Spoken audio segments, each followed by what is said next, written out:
Very good evening to you. Welcome to the West Ham Voice on Sunday evening. I hope you're all having a reasonably okay weekend. Can't be great, can it? When West Ham United lose, it kind of dampens the whole weekend for me. Probably the same for all of you as well.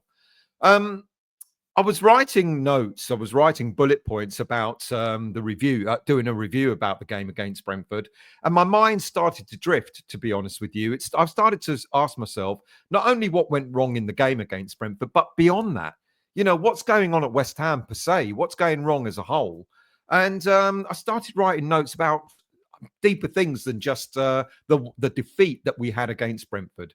Um, Look, leading up to the game against Brentford at the weekend, I personally couldn't see anything less than a win. Maybe I'm a bit deluded. I continue to be. I didn't think it would be an easy game, but I didn't. I did think that we would have had enough in the squad, especially with the players coming back from injury and the addition of James Ward-Prowse coming back on loan, and adding Evan Ferguson as well. I thought we had enough in the squad to get a much-needed win. A win that we haven't had since Potter's second game in charge, when we beat Fulham 3-2, which was back on the 14th of January. And so while I was writing the notes about what went wrong, like I said, my mind started going elsewhere. And there are the obvious things against Brentford. The wrong team selection, the wrong formation, using players in the wrong way, the wrong tactics, etc. We know all that. But there's something a lot deeper than just what the head coach did or didn't do. And that is not having accessible to him a balanced squad that he could pick a team from. Look, if you're new to this channel, or if you've watched the West Ham Voice before and you've yet to become a subscriber, please do subscribe. It costs nothing to subscribe. All the content is free. But if you do or don't subscribe, at the end of the video, please do hit the like button for me as well. So when I looked at the way Brentford set themselves up, there were players in every position who looked comfortable. They knew their roles. They executed those roles to the letter of the Thomas Frank law. Now, I recall seeing a comment on, I think it was on Twitter, before the game on Saturday, where a West Ham fan said, I don't like Thomas Frank. He's boring. Well, if Thomas Frank is a boring manager winning games, then give me a Thomas Frank any day of the week. Now, don't get me wrong. That's not to say that I think Graham Potter is the wrong choice at West Ham. I think he's fine. I kind of said this almost straight after the game against Aston Villa in his first game in charge. I said I was impressed with him, not only in the way that he managed the squad so far and individual players, but in the way that in his thinking, in the way he communicates, not only to the press, but to the fans as well, and the way that he's actually embraced everything about West Ham so quickly, especially the academy and bringing in academy players into the senior team. I like him, and I believe he will succeed, but he's got to be given time. And unfortunately, time and patience, for that matter, is something that I stated a few weeks ago is very short in West Ham fans' minds at this moment in time. You've only got to look on Twitter. I've got to be honest, I really do not understand why I'm still on Twitter. But you've only got to look at Twitter for 5 minutes to realize that the knives are already out against Potter.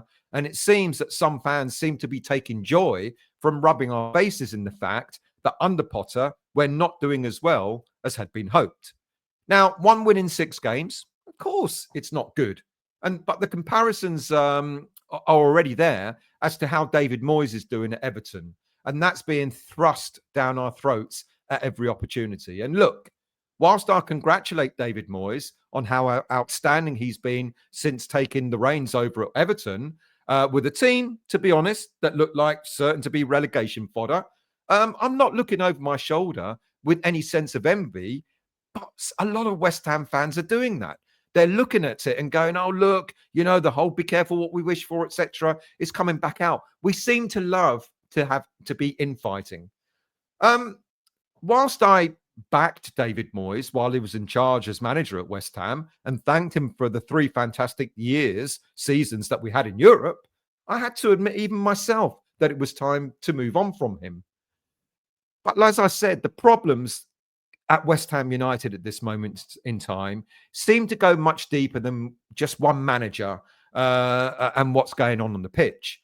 To me, every time we seem to pick a new manager, a new head coach, um, eh, they've been there's no consistency or continuity in the selections. Half-hearted decisions in bringing in a technical director as well, perhaps not understanding or really believing in what that technical director was meant to be doing at the club, and on top of that, inconsistencies in bringing in managers who've got different ideas, the half-hearted attempt at bringing in a technical director, plus the really poor and extremely ridiculously expensive choices of players that we purchase in the transfer markets, has led us to where we are at this moment in time. We've got a disparate squad right now, which is really down to the hierarchy at West Ham. Now, I've often said, and I repeat saying many times, the West Ham board are not shy in spending money on transfers. They do go out and buy players. But alas, it's who we spend the money on and the guidance or the misguidance that we get from those outside the club that has led to these issues that we now have. You look at the Brentford squad, one can hardly say that any of their players are regarded as world-class names. Yet, on Saturday against West Ham in the first half, we made them look like a team full of prime Ronaldos and Messis and Jude Bellinghams. But the reason why Brentford don't need superstar names in their team, in their squad, is because they play as a team. Our mistake, and they've had continuity over the years.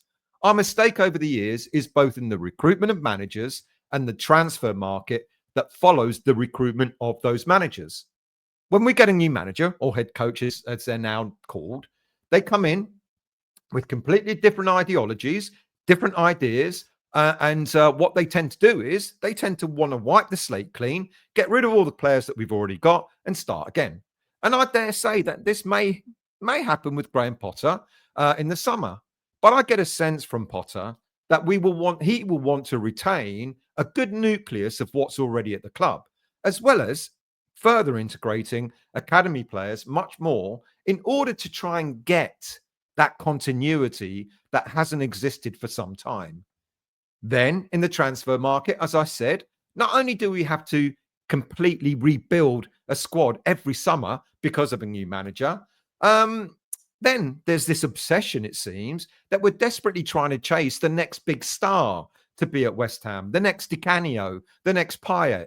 So we've gone out and bought players like Paquetá, Kudus and the like in order to get that superstar at the club.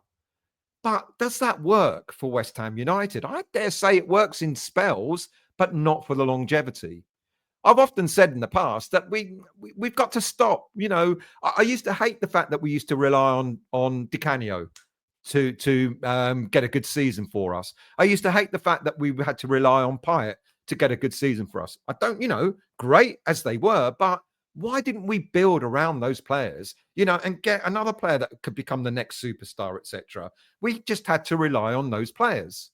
And I guess since then, like I've said, we've been chasing that dream and buying all these expensive players: Felipe Anderson, Sebastian Haller, Paquetá himself, Gianluca Scamacca, and more recent, and last season, Mohamed Kudus, and the hope that they all become the latest icon at West Ham. But it just hasn't worked out that way. Now, this started back in the time when Pellegrini was in charge. Do you remember? In Pellegrini's first season, we all celebrated the £100 million spend under him, and how great that first season was. I thought, what did we finish?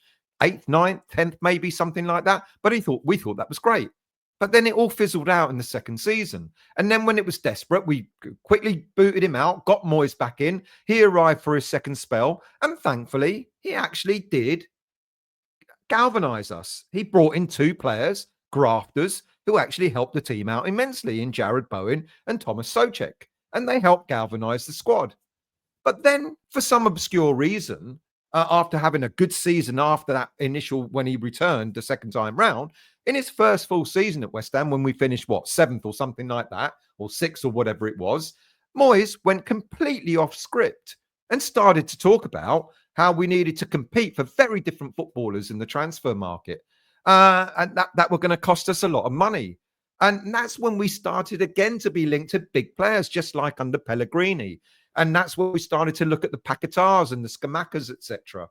In my mind, David Moyes got carried away by the success of the league position, and he used that to convince the board that we needed to go out and spend big money on players, and they obliged him.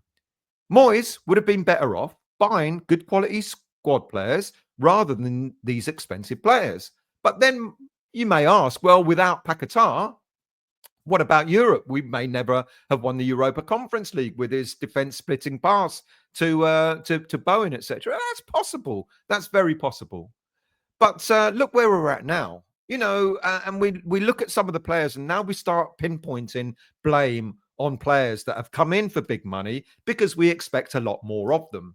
And we started to blame the and rightly, he's not played well, the likes of Mohamed Kudus, and we look at him and we say, well, he's not performing to the level that we expect him to perform in. And what the problem with that is that we start to get this disillusion with the players, and that rubs off on the players themselves, and then they perform even worse. Look, as far as Kudus is concerned, we laid the blame on Moyes in the latter half of last season. He started playing him out wide on the left, and we all said that weren't his rightful position. But then in the summer, along came Lopetegui, apparently promising Kudus a different position, a more attacking position. That didn't materialise, so we blamed Lopetegui.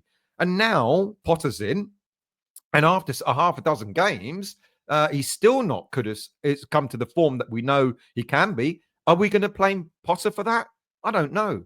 I think we've got players, and this is going back to buying the big players. Look, I love Kudus, I think, and I love all the players that we've got at West Ham, but we're trying now. We do not have a galvanized team. We've got a lot of very good individuals, but unfortunately, they don't seem to be playing as a squad. I go back to the Brentford team. They don't have the big names there. Names have become big, but they weren't big when they got to Brentford. But we've got the big names, and we're expecting a lot more. I don't know where we go from here. We've got a number of players, a nucleus of players in the current squad that I think that Potter can build on. Bowen, obviously, the much maligned Souček that people think is going to be sold, even though Potter said that he tried to sign him at Brighton when he was still there. We've got other players. I totally get the return of James Ward-Prowse. He puts in a shift. He's been a very welcome addition to West Ham. And whilst I don't necessarily think he's going to be starting every game, you could see what he does when he gets on the pitch. He runs and grafts, and he's the sort of player that we need at West Ham. We need players that are grafters. So we've got Bowen, Souček, James Ward-Prowse. We've got others like Kilman, and some of the younger players. Ollie Scholes, every time he comes on, puts in a big shift. And perhaps that's where we need to head. I think when it comes to the summertime, that's where Potter needs to focus on. That might mean having to get rid of a few more big names than I would have kind of thought in the first place. I did suggest quite a few times that, we'll sell one big player in order to build the squad. And maybe that's the way Potter will go. But would it be a surprise if Potter maybe decided that maybe a few more big name players were to go? Once Paquetá's FA hearing is over, if he's still available, if he doesn't get banned or anything, he could be a player that could go. Kudus might go. What if we did sell those two players for a combined total of, I don't know, 120, 130 million pounds, and then use that money to bring in half a dozen players that will be good squad players? Look, I'll go back to saying that as far as the game against Brentford is concerned, Potter did make mistakes. There's no shadow of a doubt. But I guess the biggest challenge for Potter is what he faces this summer rather than what happens. Of course, don't get me wrong. We need points. We've got to move ourselves away from that drop zone. I still don't think, it's still a little bit healthy. We're still 8 points clear. But, and I don't know about Wolves. I know the game, I don't know if they've played yet or not. But if they win their game, then they get closer to where we are. But we do need to win games. But I think Potter's biggest challenge is not going to be so much what happens on the pitch, which is obviously important. But Potter and Macauley, what they're going to oversee in the summer is extremely important, and how they build a squad based on the what we have at the moment, rather than ripping it apart and starting again. I don't want to keep seeing that. I don't want to keep seeing us having to completely start all over again. So Potter has got a number of players available to him. He'll probably keep certain players that you and I might be surprised at. But what he'll probably be thinking is they're a base to build from rather than to let go. Um, will Potter spend big money on individual players? I don't think he will. I think I think he would rather spend 10, 20, 15, 25 million pounds on certain players in order to build and galvanize a strong squad. But the only way Potter and Macauley are going to succeed in that is to actually be allowed to do it. David Sullivan has got to let go. He needs to put trust in the process and allow Potter and Macauley to do the right thing and get the right players in at the club, rather than listening to his mates who want to sell us the next big name for big money.